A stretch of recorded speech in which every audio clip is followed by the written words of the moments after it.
What is up, everybody? Welcome back to Dad Does Video. So it has rained a lot here within the past few weeks, and it gave me an idea for a video, and it's more of a public service announcement for those of you who have basements. And if you have a basement, more than likely you have windows in your basement, and more than likely, again, you probably have window wells.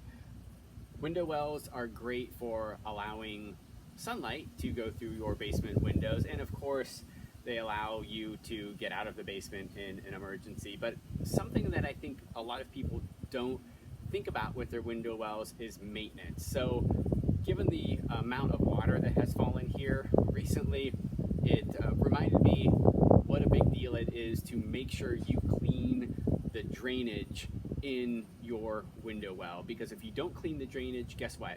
The water is going to go above that drainage pipe and seep into your house and into your basement. So let me give you a look at what I'm talking about. So this is what I mean here. As you can see here, here's our drainage. We have a couple leaves on top. It's important to make sure that you intermittently clean your drainage, or at least the leading into your drainage, because what's going to happen over time is all the leaves and all the gunk gets on top of it, and it's not going to allow any water to go down your drainage pipe. And as you can see here, if all this stuff keeps staying on top of your drainage, the water level will rise, and it's going to go and get through the window or get through some of the cracks.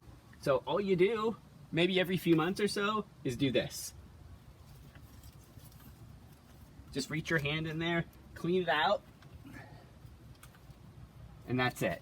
Now, a lot of people will also put a plastic cover that you can get at Home Depot or Lowe's or anything like that. It helps keep some of the dirt and grime and leaves out, but it also stimulates a lot of weed growth underneath too, because it creates kind of a greenhouse effect.